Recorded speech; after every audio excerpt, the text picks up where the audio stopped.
A paz do Senhor a todos, irmãos. A paz do Senhor. Vocês estão bem? Você pode colocar de pé bem rápido, por favor, toda a igreja?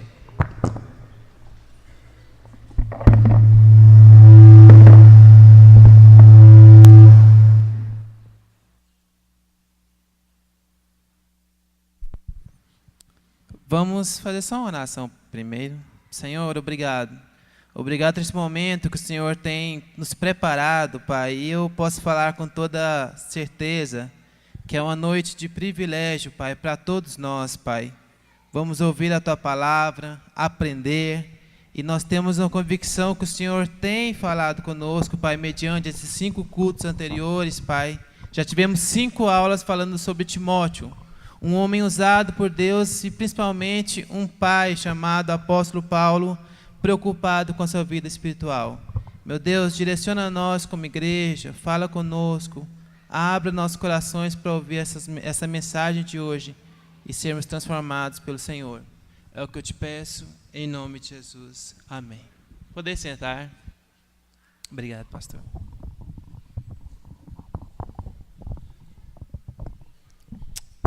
Aleluia.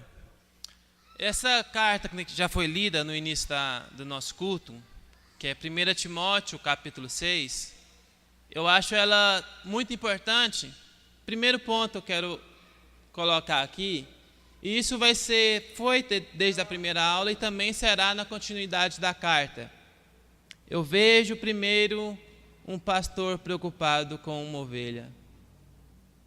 Eu vejo o apóstolo Paulo preocupado com Timóteo.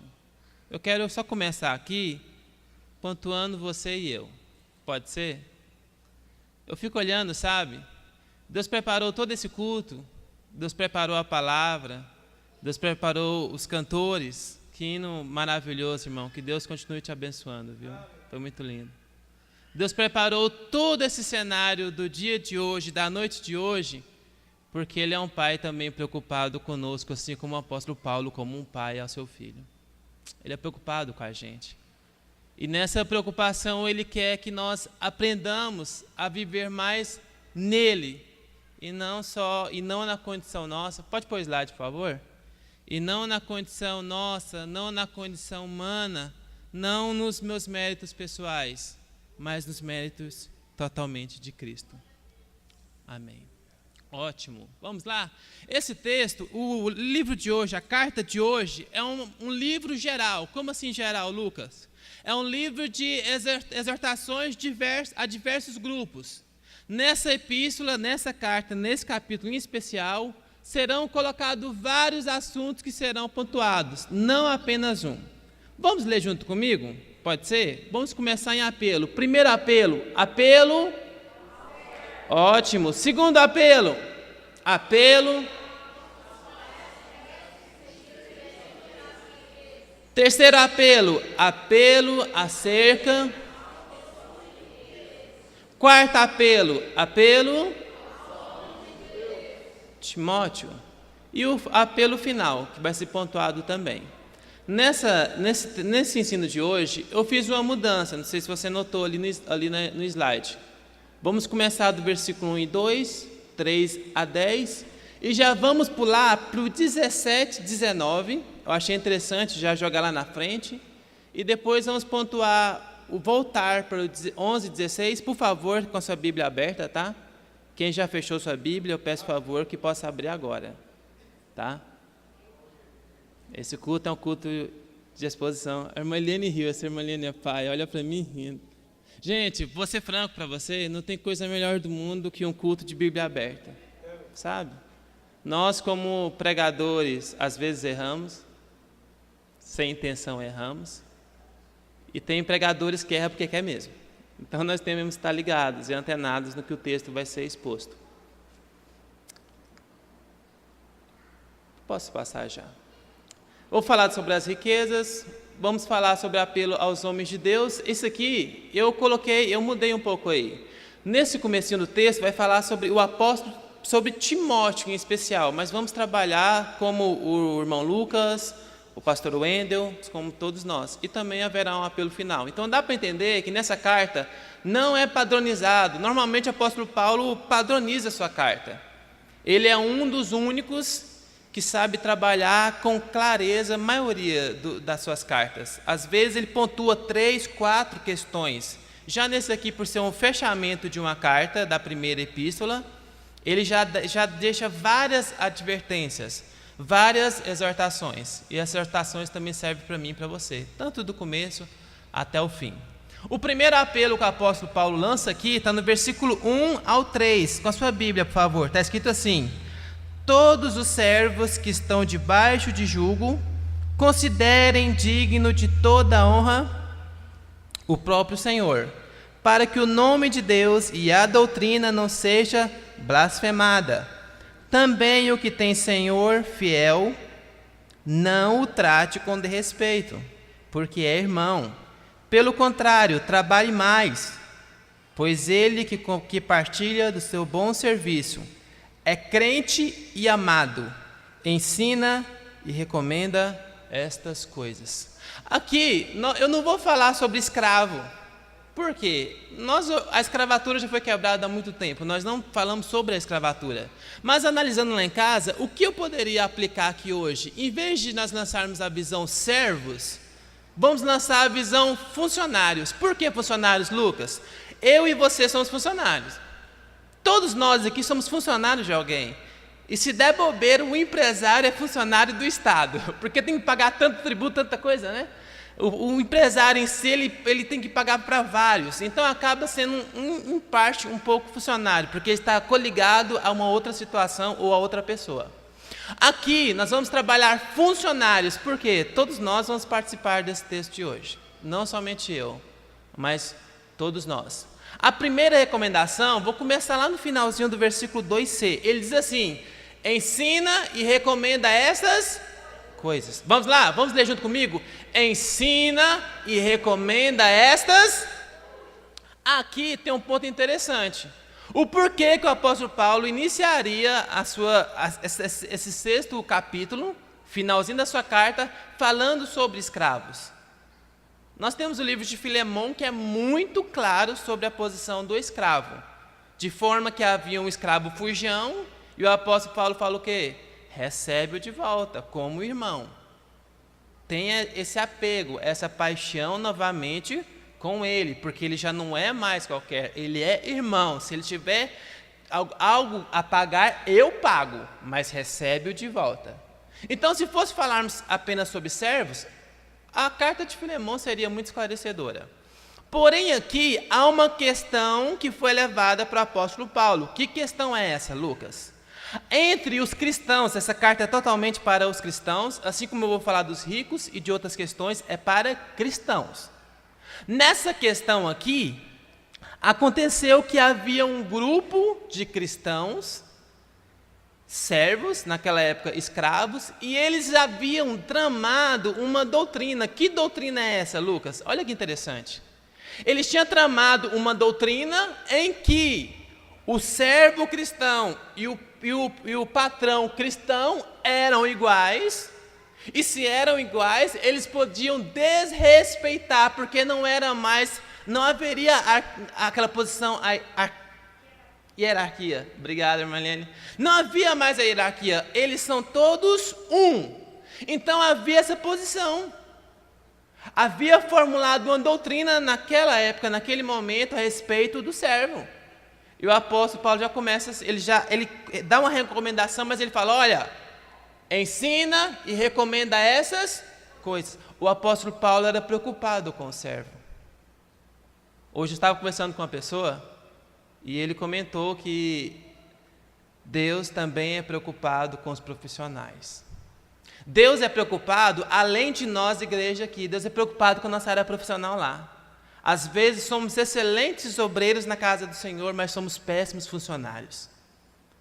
Às vezes na igreja somos pessoas excelentes, que a glória de Deus se revela, mas às vezes no trabalho quem revela é o diabo. E é bom nós pontuarmos aqui.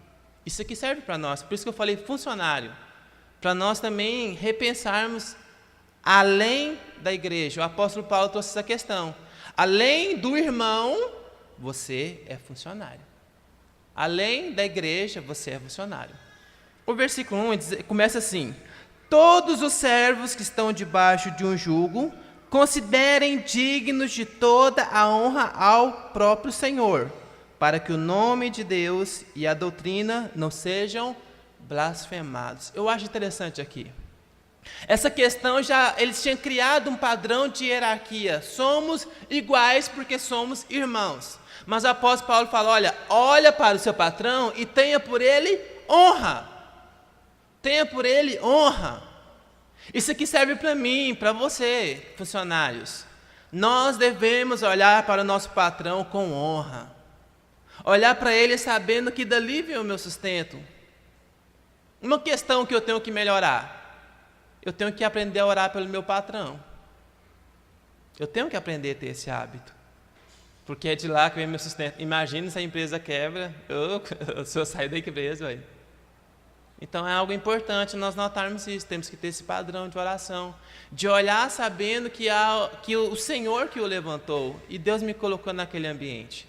E se Ele me pôs naquele ambiente, é para o nome dEle ser glorificado. Amém? O nome dEle tem que ser glorificado. Eu acho que assim, na área do trabalho é muito mais, porque é na área que às vezes você passa mais luta, mais raiva, mais tem aquele dia assim que você acorda bem e parece que vem um enviado e destrói tudo, você fica tão irado, aí você lembra que você é crente. Aí você fala: oh meu Deus, misericórdia. Não sei você, mas teve vezes que já fui pro banheiro orar: Deus me ajuda, porque o trem está difícil hoje. É só eu que já fiz isso? Não, tá. Às vezes tem que fazer isso. E devemos ter esse olhar de, esse padrão. Mas é cristão, mas há esse padrão. Certa vez uma mulher, o patrão chegou no trabalho, chegou mais cedo, talvez já contei essa história aqui, mas vou repetir para quem não escutou.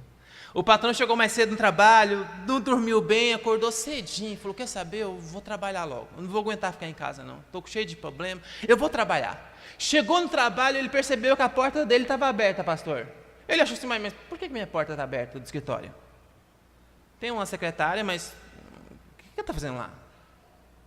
Sabe, ele chegou já de fininho para saber o que estava acontecendo. Quando ele chegou, a funcionária estava com óleo na mão, em cima da cadeira, gritando: Senhor, esse lugar é meu! Eu quero ele para mim! Derruba o patrão, é meu lugar! Eu vou tomar por promessa! Você quer que eu te fale o fim dela? Alguém assim acha qual foi o fim dela?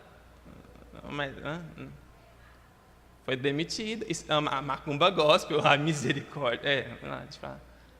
Sabe? Não, pediu para quebrar o homem. Que possamos olhar com honra, assim como o apóstolo Paulo nos chama a olhar. E ele diz assim: não apenas olhar com honra, mas ele fala assim: honrar o nome de Deus e dar. Vamos lá, honrar o nome de Deus e dar. O apóstolo Paulo se preocupava com essa questão. Honra o nome de Deus, honrando o seu patrão. Mas preste atenção, não abra mão da doutrina. Não abra mão do evangelho. Seja portador do evangelho no seu trabalho. Eu vou falar algo aqui que eu achei muito interessante. Acho que o Nathanael nem está aqui, eu não estou vendo ele. Até bom ele não estar aqui. Esses dias lá na empresa, eu achei interessante que tivemos 4 devocionais num dia só. Chegou um irmão: irmão, que benção, chegou. Peraí, vamos parar o que vamos fazer e vamos fazer um devocional agora. Pegou o violão, tocou, e eu correndo, sou bobo, né? Saí correndo e fui lá também para participar, né? Tivemos aquele momento. Passou mais uns minutos, outra pessoa chegou: opa, vamos ter devocional também, vem cá, vem orar aqui. Ela vai na oração. Passou mais um minutinho, o pastor Abigail chega, né? O pastor Abigail chega e falou: não, você vai orar por nós, nós não vai fazer nada. Recebeu a oração. Depois daquela teve outra ainda, pastor. Aí se os irmãos pensam: poxa, esse serviço é bom demais, os irmãos nem trabalham. Mentira, irmão, nós estamos numa luta. O Nathanael fala assim, eu acho massa, eu vou honrar o nome dele aqui. Ele fala assim: irmão, sabe por que nós vai fazer essa... Ele está aqui? Eu não estou vendo. Ele deve estar escutando. Não. Ele fala assim, ó, não é que nós temos tempo, nós estamos sem tempo. Se nós estamos sem tempo, é sacrifício. Se é sacrifício, Deus vai receber. Eu estou falando isso aqui não para engrandecer o nome dele, mas eu acho que isso é bom nós também pensar isso nas nossas empresas, onde trabalhamos. Se é sacrifício, Deus vai receber. A doutrina tem que permanecer. E ele fala, olha, tratamento com respeito. Pois é, irmão, nessa doutrina eles estavam desrespeitando, porque eram irmãos, mas não é assim. Tem que ter esse respeito, tem que ter aquela visão, querendo ou não, ele é o patrão, e independente do termo cristão, ele é o patrão, devemos ter essa visão. Eles estavam errando. Já viu que às vezes tem pessoas que não gostam de ser amigo, porque o amigo às vezes passa do limite? Nós como cristãos, eu acho que nós devemos ser amigos sim, mas vigiar no limite. Isso é importante para nós, para sermos bons servos, bons funcionários. E ele diz assim, o seu Senhor é crente e amado. Agora aquela palavra ali me apertou um pouco, não sei na sua versão, mas a minha diz assim, o seu Senhor é crente e amado, trabalhe mais. Olha que coisa, tem alguma versão diferente aí? O pastor lê uma versão diferente. Deve servir-os ainda melhor. Tem outra versão? Outra versão? Trabalhe arduamente. Agora pensa, ele é cristão e eu tenho que trabalhar mais ainda. É a Bíblia que está falando, o apóstolo Paulo que apertou. Nossa, eu trabalho porque eu preciso do dinheiro. Tem gente que fala assim, né? Eu nem gosto de trabalhar, mas eu trabalho porque eu preciso do dinheiro no fim do mês, né? E o apóstolo Paulo falou o quê? Trabalhe mais, porque ele é crente. Olha que coisa. Devemos honrar esse padrão. Após esse padrão, após ele falar sobre o servo, ele pontua uma questão que eu acho que nós não estamos longe. Na nossa atualidade, estamos vivendo a mesma questão. Ele já sai de um pedacinho, por isso que eu falei que são várias questões que vai ser posta aqui. Às vezes eu não vou conseguir conectar elas, mas é porque são várias questões pontuadas. Depois dele falar dos servos, ele fala assim, olha, no versículo 3 ao 10, ele começa a falar um apelo a respeito contra o falso mestre e os perigos das riquezas. Vamos ler junto comigo? 1, 2, 3 e apelo.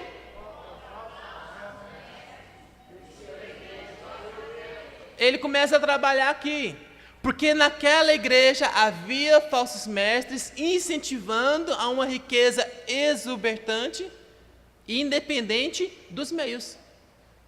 O importante é ser rico.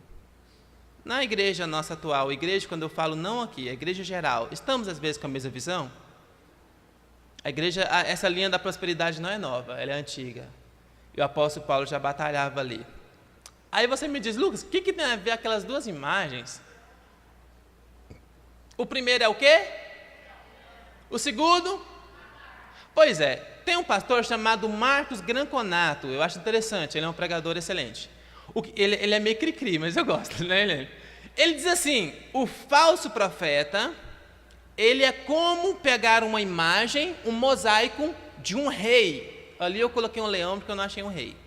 Ele pega a imagem do rei, desmonta o mosaico e cria o que ele quer. Ali naquela interpretação minha, que ficou top demais, eu peguei um leão e transformei ele num macaco. Olha a boquinha dele, ficou bonito, não ficou, gente? Fala que ficou, gente. As mesmas peças foi manipulada para o meu querer. O falso profeta faz a mesma coisa. Ele pega uma verdade, transforma ela em meia-verdade baseada em uma mentira, porém é meia-verdade, e manipula para satisfazer o seu desejo. Essa é a linha do falso profeta. Sim? Não. Na posição da meia-verdade, é uma verdade junto com a mentira. Parece ser verdade. Ela tem aparência de verdade. Naquela questão, como se fosse um rei ali, o leão, o falso profeta ia falar assim, está vendo aquela primeira imagem? É o leão, sim ou não? E todo mundo vai dizer, sim. E ele vai falar, agora aquela segunda imagem é um leão. Vocês vão dizer, não. Vamos lá, a segunda imagem é um leão. Não. É o que está lá na segunda imagem? Não, é um leão, porque as pedras que formou o macaco eram as pedras do leão. Então ele é leão. Ele é um leão, e não tem conversa. A ponto de maquinar tanto que você vai olhar e falar, poxa, aquilo ali é um leão. E olha que interessante, a imagem é a mesma, eu só virei ela ao contrário. E modifiquei as pedras, vamos dizer que eu peguei a pedra que estava de frente e virei ela. É a mesma imagem, só inverti ela e pintei. O falso profeta tem o mesmo mecanismo, pega a mesma imagem, uma verdade, e transforma ela manipulando as peças para o bem dele. Por isso que ele usa a Bíblia. O falso profeta vai usar uma verdade, usando uma mentira por detrás dela para o que ele quer satisfazer. E nessa visão, espero que tenha sido correto para você entender, para a igreja entender. Às vezes tentamos falar e não conseguimos expressar como queremos. Mas nessa visão, espero que nós tenhamos entendido isso aqui, para a gente entender o texto. Vou correr, tá? Para a gente entender o texto.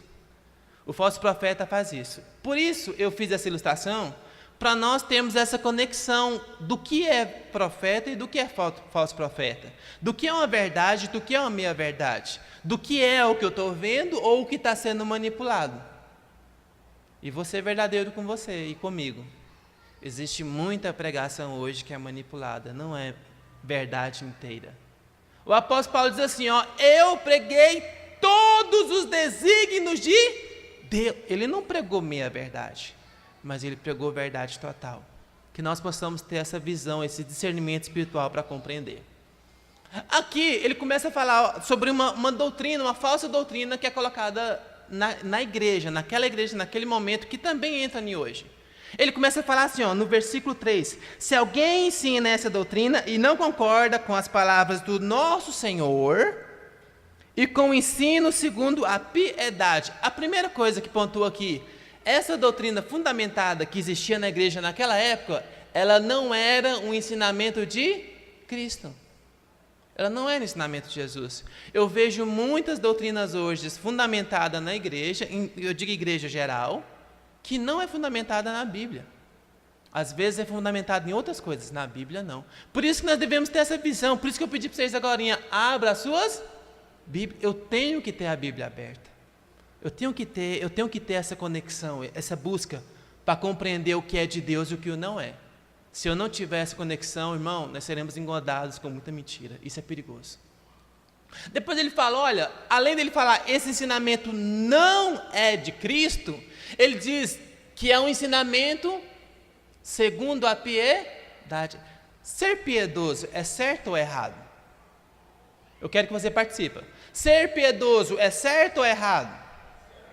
Vamos, igreja. Ser piedoso é certo ou errado? Certo. É uma verdade? Sim ou não? É uma verdade. É o que eu falei agorinha. É uma verdade camuflada, uma mentira. Ser piedoso é sincero, é correto. Mas nessa época aqui, eles estavam fundamentando uma doutrina, que criam que através da pura piedade e tremenda piedade legalista, a pessoa conseguia ter recursos financeiros a ponto de ser próspero. E nisso eles tinham cara de piedade, cara de choro, cara de tristeza. Irmão, vocês têm que nos ajudar. A obra, o Senhor precisa nos honrar com o seu dinheiro. Me ajuda. Era um ensinamento emocionalista. Está diferente da nossa época agora? Eu já vi pessoas falando com uma pregação muito emocional e bonitinha, até chorei. E no fim pediu muito dinheiro. Nós devemos ter o olho aberto para isso. Nessa situação o apóstolo falou, o apóstolo Paulo disse, isso é uma falsa doutrina, não tem nada a ver com Jesus, não aponta para Cristo. Tem piedade? Tem, mas é uma piedade errada, não é fundamentada em Deus. Depois, ele continua falando sobre o mecanismo dessa falsa doutrina e do mestre. Dentro desse mecanismo ele fala assim, no versículo 4, enfatuado, nada entende, Tem manias de questões e contendas de palavras e que nascem da inveja, da provocação, de difamações e suspeitas malignas. Normalmente o falso profeta, para confundir a mente de alguém, uma das coisas que ele faz, traz um problema, problematiza uma questão comum, uma questão simples. Hoje, sem querer, eu problematizei uma questão no meu trabalho. O que eu fiz? Uma pessoa, o cliente chegou, falou, olha, quero comprar tal coisa, tal. Passamos o produto, deu R$ 31,75, lembro do valor. E nós tínhamos acabado de abrir o caixa. E eu pensei, como é que eu vou pagar? Tem 20, 30 reais no caixa, ele deu uma nota de 100. Falei, irmão, vou trocar o dinheiro. Fui lá, troquei o dinheiro. Aí eu cheguei nele e, sem querer, eu fiz um mecanismo que muitos ladrões fazem hoje. Ele mostra o dinheiro, falou, olha, o seu dinheiro está aqui, já separa o valor aqui, mostra para ele de novo, confunde a cabeça dele e depois diz, pronto, paguei. Eu vi que ele ficou assim, ó. Aí eu peguei e falei, irmão, toma seu dinheiro, tudo de volta, toma os 100 reais trocado. Me paga os R$ 31,75. Aí ele olhou, agora eu entendi essa questão aqui do dinheiro. Sabe, eu problematizei sem querer. Mas normalmente o falso profeta, principalmente nessa época e na época de hoje, ele problematiza uma questão simples, muito simples. Não é questões pesadas, questões simples demais. Mas problematiza e às vezes nós não temos fundamentos e somos engodados. Isso é perigoso. Questões comuns. Esses dias veio me questionar, irmão, o que é certo? É batizar em nome de Jesus ou em nome do Pai, Filho e Espírito Santo? Right. O importante não é o Pai, o Filho e o Espírito Santo, é o batismo, é o arrependimento nas águas. Não! O apóstolo Pedro fala que é no nome do Pai, do Filho e do Espírito Santo. E nisso gera contenda e confusão, e gera uma doutrina desnecessária. Isso aqui é perigoso. Além de problematizar, a raiz dele é a inveja. Vamos ler junto comigo? A raiz é a inveja. Olha o coração desse falso profeta e do falso profeta em geral. A raiz é a inveja, porque ele quer para si, então ele cria mecanismo, adultera questões, usam verdades com mentiras para fazer o que quer, para satisfazer o seu coração. A Bíblia diz que o centro dele é o seu umbigo. O centro dele é o seu umbigo, então ele só quer satisfazer não a outro, mas quer satisfazer a si, baseado na inveja. E a inveja, ela é associada com o egoísmo. Elas são irmãs, andam de mão dadas e coladas. Isso aqui é perigoso. Às vezes nós também usamos essas questões sem querer, mas o falso profeta ele faz porque ele quer. Além de provocações, ele gera contenda, discussão para confundir a cabeça e gerar um espacinho para ele entrar. Difama, isso aqui é importante nós preocuparmos sobre a difamação. Nós devemos ter a palavra sábia. Devemos ter cuidado, sabermos que é uma verdade, se algo aconteceu mesmo, é uma verdade necessária falar ou calar. Isso aqui é importante. E suspeitas malignas.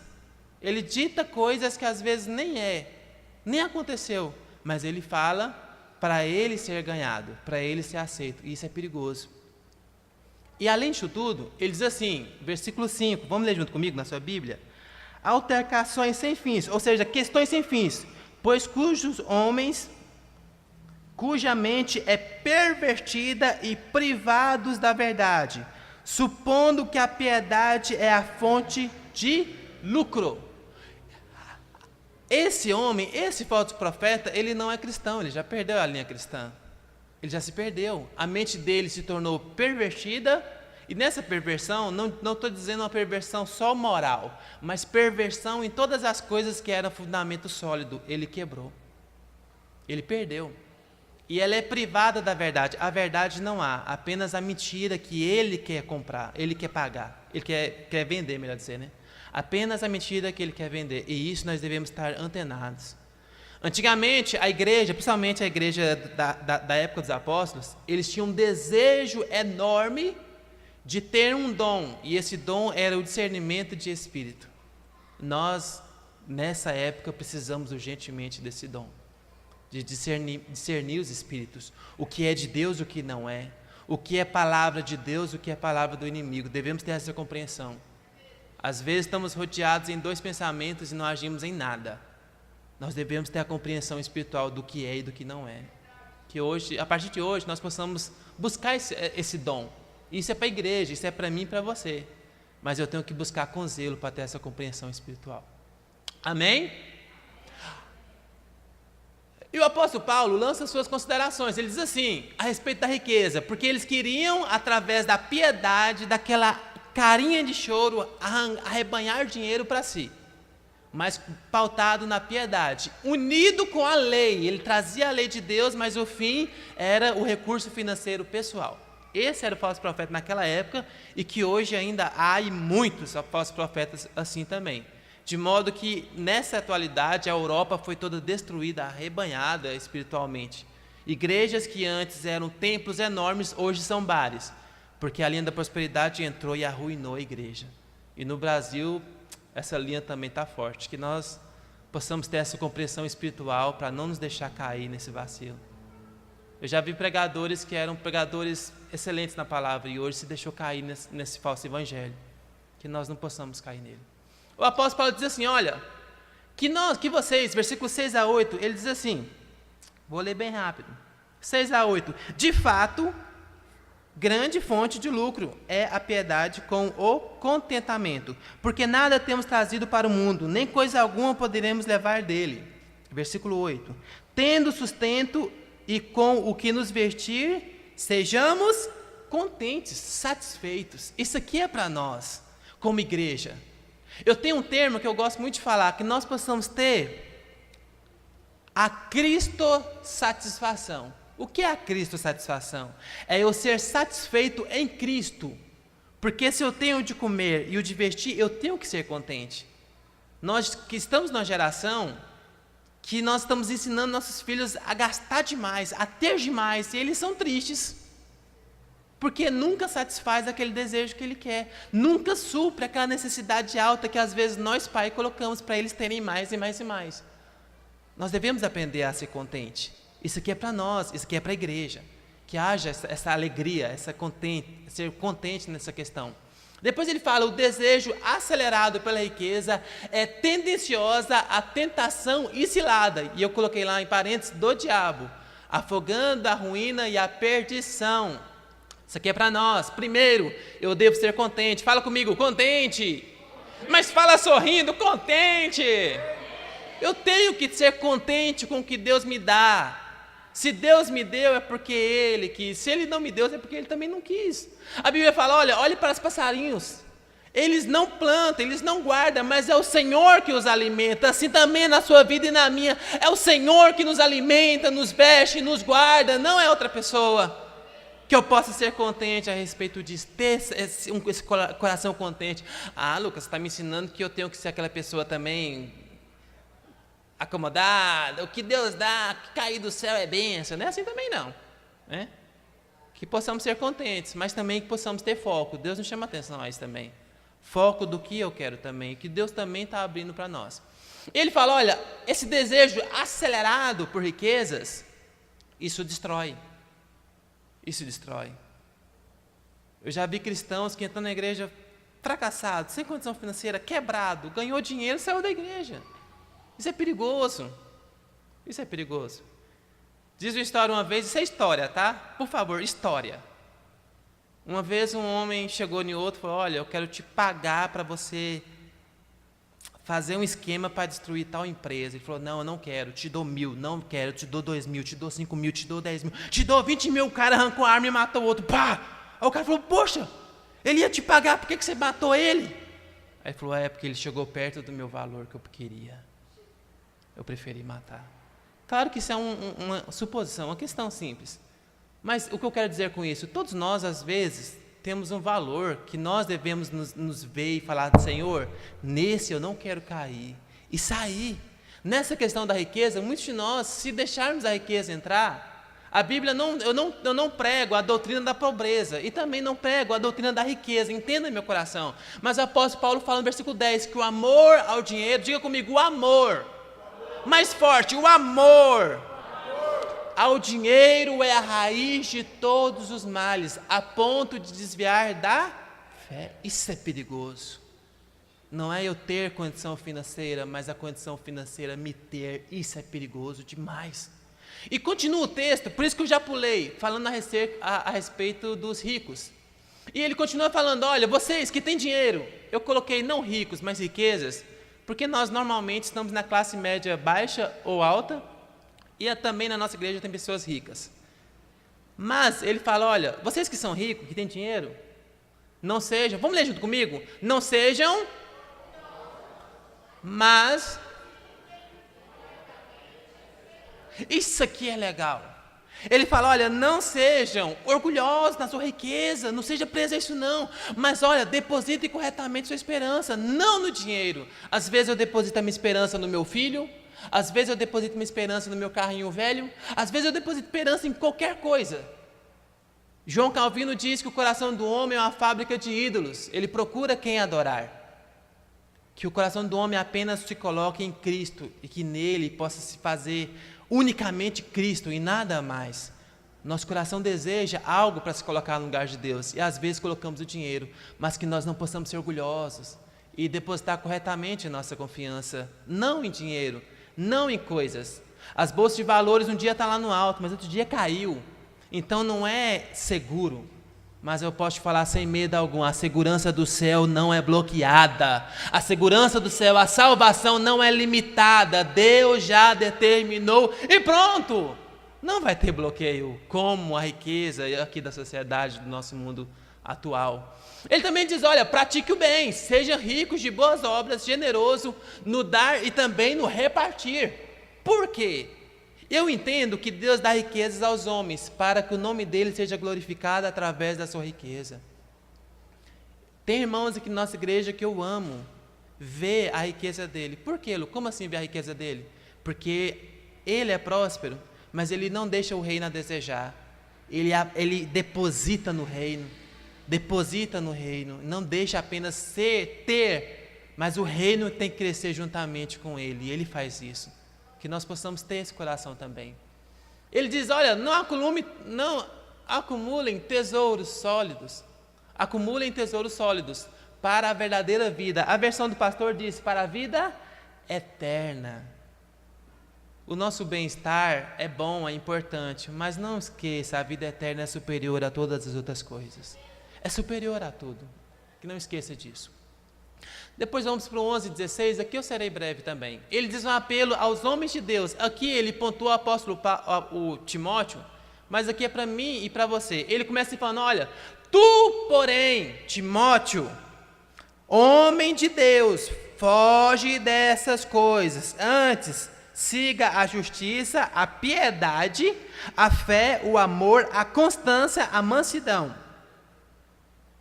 Combate o bom combate da fé, toma posse da vida eterna, para a qual também foste chamado e que fizeste boa confissão perante muitas testemunhas. O apóstolo Paulo já trata aqui o homem de Deus e a mulher de Deus, que sou eu e você também aqui na igreja. Ele trata, olha, dessas coisas, dessas mentes, desses corações, dos falsos profetas, do servo que não é fiel, é infiel ao seu Senhor, olha, foge dessas coisas. Foge dessas coisas. Mas busque em Deus, mas busque. Deus também quer isso para nós, que possamos fugir dessa condição do mundo, desse mundanismo que às vezes está nos engolindo e nós não estamos percebendo. Deus quer que Deus deixa claro também para mim e para você, foge dessas condições, foge dessas questões, fuja. Isso aqui foi para te acordar. Fuja. Nós devemos fugir de tudo que rouba a centralidade de Deus. Que fuja. Mas que buscamos. E ele fala, isso aqui é muito legal. No último capítulo do primeiro epístola, o apóstolo Paulo fala, olha, combate o bom combate da fé, Timóteo. Mas no finalzinho da segunda, ele fala o quê? Eu combati o bom combate, eu completei a carreira, eu guardei a fé, está preparada para mim aquela coroa que foi preparada antes da fundação do mundo. Ele vai chegar lá. Ele fala sobre o Timóteo, eu estou chamando ele de apóstolo. Timóteo, combata o bom combate da fé, Timóteo. Isso aqui é para mim e para você também como palavra de ânimo. Combata o bom combate da fé, como guerreiros, firmes, pontual, com foco, crendo que a guerra vai acabar e depois virá bonança sem fim. Ele fala isso. Depois ele fala, olha, guarda a vida dessas coisas. Olha que legal. Ele podia falar assim, ó, pega esse ensinamento e guarde numa gaveta. Também é guardar. Mas ele fala, guarde a vida dessas coisas. Não é apenas para conhecer, não é um conhecimento comum, mas é um conhecimento praticado que se torna vida. Deus quer isso para nós como igreja também. Que possamos ter vida no que está sendo ensinado aqui hoje. Não é o Lucas que está falando. No próximo ensino, no que já passou, que possamos ter vida. Não adianta eu vir no culto de terça, ouvir uma excelente mensagem e depois esquecer tudo. Eu tenho que praticar. Deus nos chama até a prática. Ele fala também, guarde o mandamento até o retorno de Cristo. Esse aqui eu vou ler, já vou finalizar aqui, ó. Ele fala assim, a partir do versículo 14 a 16, com a sua Bíblia aí, por favor, aberta, lê junto comigo. Está assim, que guarde o mandamento imaculado, irrepreensível, até a manifestação do nosso Senhor Jesus Cristo, a qual em suas épocas determinadas há de ser revelado pelo bendito e único soberano, o Rei dos reis, o Senhor do Senhor, o único que possui imortalidade, que habita na luz inacessível, a quem homem algum jamais viu e nem é capaz de ver. A ele honra e poder eterno. Amém. Oh, o apóstolo Paulo faz uma oração, igreja. Você vê tanto que é sério. Ele fala, olha, depois de tudo, olha, guarde o mandamento até o retorno de Cristo. Ele vai voltar para todo sempre. Amém. Isso é para mim, para você. Guarde o mandamento, guarde a palavra, guarde essa mensagem do evangelho que foi inculcada ao seu coração até o retorno de Cristo. Não deixe a questão, os problemas, as dificuldades da vida nos tornar como o Senhor, mas possamos ter o foco que sempre Deus é o Senhor de todas as coisas. E ele faz um apelo final, que está no 20 e 21, e eu vou findar aqui. O que está escrito na boca lá do irmão?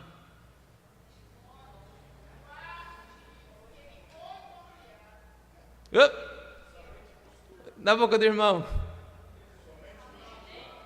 Mais uma vez, somente construa, é a questão que foi colocada. O versículo, vamos ler todo mundo junto o versículo? E tu...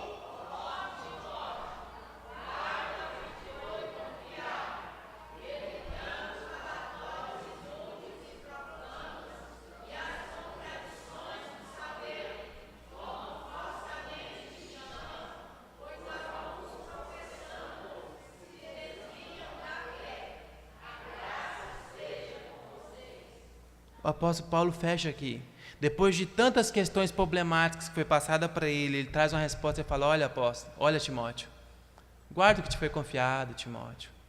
Guarda tudo que foi ensinado. Timóteo, evita falatórios inúteis, conversas desnecessárias. Gente, às vezes erramos aqui. Conversa desnecessária, assunto inconveniente. No seminário onde eu estudei, às vezes o pessoal falava, olha, está acabando de ter um debate ali sobre calvinismo e arminianismo, vai lá, Lucas. E eu falava, vou nada, o que eu vou fazer lá?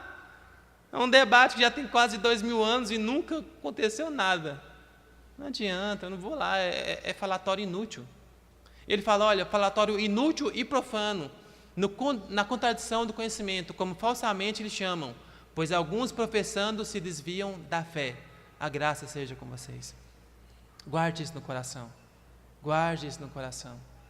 Que nós não possamos deixar falatórios inúteis e nem conversas necessárias nos dominar. Que a graça do Senhor Jesus esteja com vocês. Obrigado. Volta a palavra, pastor.